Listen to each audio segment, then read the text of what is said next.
Hey friends! Welcome back. I'm good, and you're watching Scope and Spill, where we scope out the drama and spill all the juicy secrets. Christine Brown's book is releasing on September 2nd.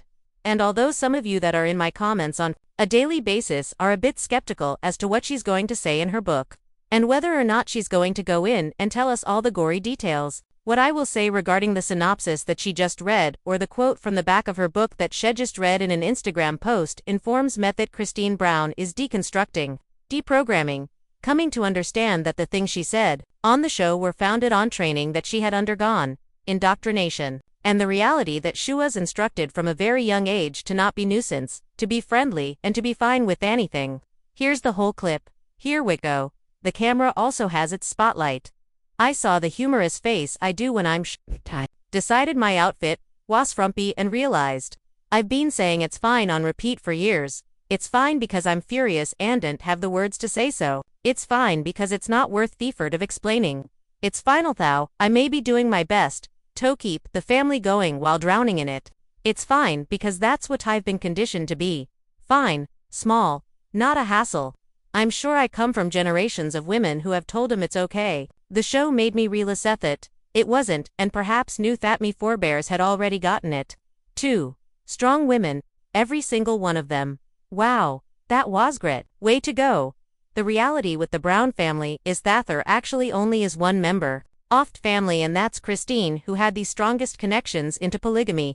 And her family has it on both sides. There wasn't any other member of this family, even Mary or Robin, who had that rich history of polygamy. Robin's parents, her biological parents, converted to polygamy from the LDS faith. They didn't grow up polygamous, so Robin and her siblings were the first tones. Mary's dad adopted the faith when she was 5. So he wasn't a child of polygamy. But Christine's family is theotypist rooted in the system, and that in those roots nearly laid out a predestined roadmap of what Christine was going to do with her life. Now, a lot of people in the faith began to leave in the 90s.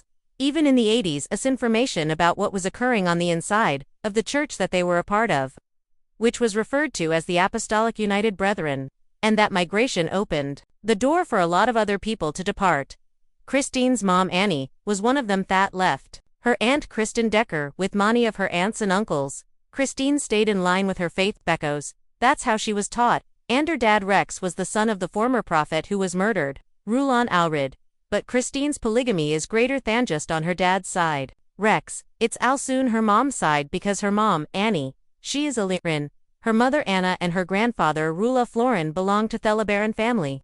Florin was a brother of Joel who had the sect established in Mexico, and the brother of Irvin. Now Florin left this wives, and that's how Anna got swooped up and picked up by Owen Alred and became an Owen Alred wife. Who was the brother of Rulon Alred, Christine's grandfather. So Christine's maternal grandmother ended up marrying in quotations her great-uncle Owen or her great-uncle Owen. So Christine's so deeply embedded in the system, and so for her departure is going to be a whole lot different than everyone else. Mary had a life for a period of 5 years beforehand. And Mary's father, although she's mentioned Eden, the show that he had numerous wives. Numerous of those women abandoned him, and he went as successful as they like to claim. But in the case of Christine, red name and polygamy go hand in hand. So, when she does leave, it's a little bit of front. It's different because she doesn't have anything outside of that system to refer to except family members who have left. And the family members who did leave, they are informed from a very early age that those individuals are wicked and will go to hell. And it's worse that they be out there and ruined than for you to befriend them, because the women and men who depart will be destroyed. I mean, that's what the teachings are. And Christine did have a devotion to her religion. So, I think me expectation here with her book is not one of she's going to begin providing us with details about what Kody did and what Robin did and that sort of gossip.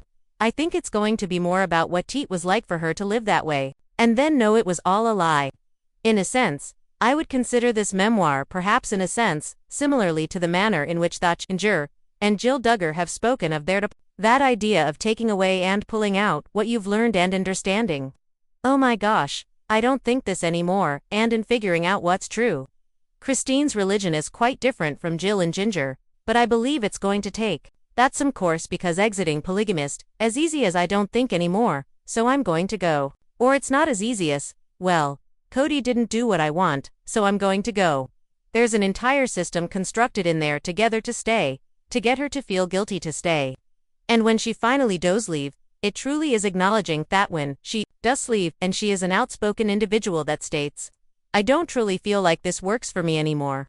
Which is actually saying, that is going to turn cause her to be a target to individuals that are in her from her own family and her previous church. Now, Christine has gone on record stating that she has had a combination of reactions when she encounters individuals from her family or members of her church.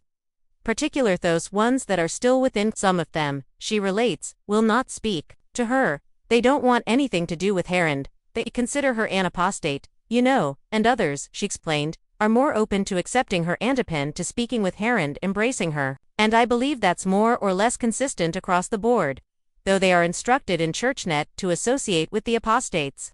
And Christine, in publishing this book, is becoming a real apostate. And I believe it can't be emphasized what a big emotional and psychological step that is for her, because you become an apostate, the wrath of the cult will fall on you. And I have seen firsthand with other individuals that have left. There is Sumbo Daiwo is a member off me channel, Ellen, who's part of the group, and I've witnessed myself what she's gone through with members of the church and how she's been treated. And I've seen to how she's even been treated by other apostates, because it's not easy leaving. It may appear on TV that everything is smooth and perfect. Booty, I would imagine that behind these scenes there have been a lot of tears, there have been a lot of fights, there have been a lot of battles, there have been possibly a lot of just outrage at what she's endured, unhappiness, anger, and I really believe at the end of the day, the book is going to be about not only what the camera exposed, but what it was like to leave. There is plenty of books that are on polygamy already that you can get a good sense. Kristen Decker, who is from this group, wrote a book too, and our Kristen's brother Jay just penned a book from a male perspective.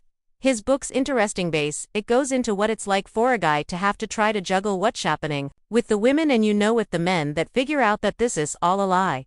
How devastating that can be, and he does talk about sort of that inherent narcissism for men that they never have to answer to, and that, for the typical guy, can make him feel, it can shatter him, because if you're narcissistic to start with and then your design you're supposed to be this like alpha male and that's not your nature, it's very difficult to live up to. I'm not saying that her tell-all or her memoir is going to live up to a very bold expanse, because I think when Simone is on reality TV, there's this thing that they must be as open as possible and totally be able to get down to nitty-gritty, and we're supposed to know everything about them, and unfortunately, in this world we're not owed everything, right? I think the biggest thing for me is that this is a huge step for her, because it's going to put her in the classification of being an apostate, which is a big deal for her, and she has that chance to be light for other women that are still inside that way of thinking, and maybe help to show an exit. She had a lot more strengths. She had the funds. She had the celebrity, which made it simpler for her to escape.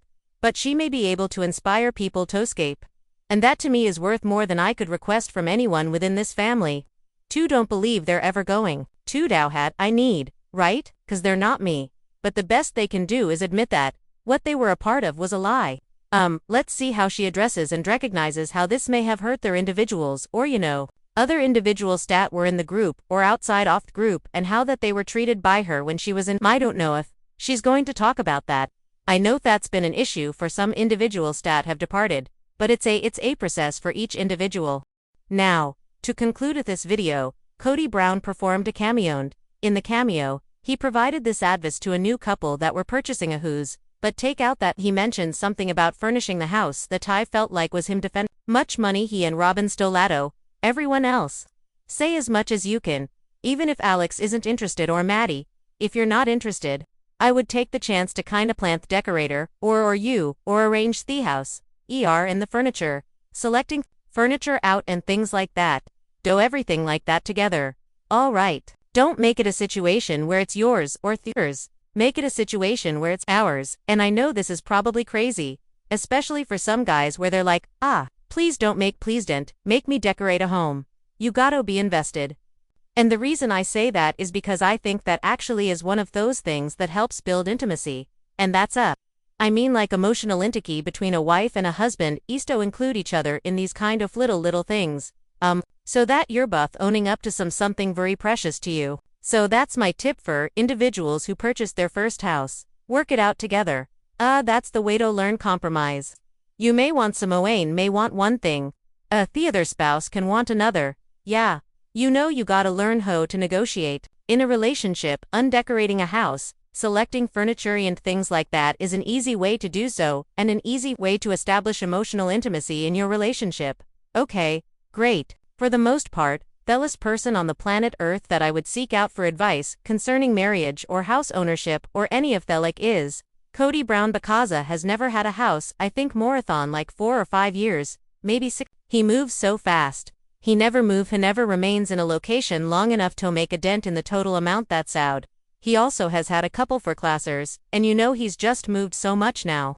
He has a new place, a $2 million house, and a pretty but I did notice throughout years that his house with Robin was decorated so much better than everybody else's house. Sure, and I really do believe that the manner in which her rationalizes spending all this money and the way they are able to rationalize it, or whether or not this is like their new narrative, is that, purchasing things together, undecorating builds emotional intimacy and it teaches you how to negotiate. I feel like it's strange that they speaks about history's relationships with people as if it's a contract.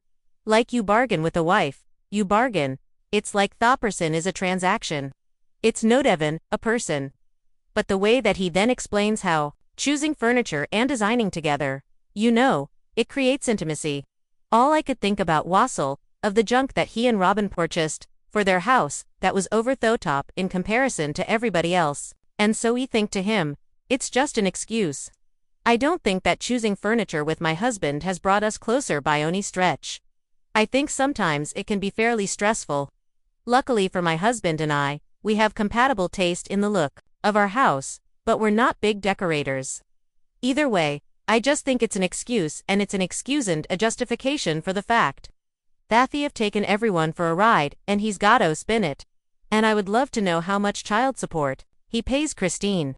I would love to know how much back child support he owes. That's one discussion, I hope Christine addresses, because one of the biggest things that she did that was conclusive proof that she had moved on and was truly deconstructed from this was her willingness to sue Kody for child custody of their daughter. In reality, under their system, a woman ever would have done that. No woman does that type of thing in that world because they're instructed not to deal with anything in the court of law.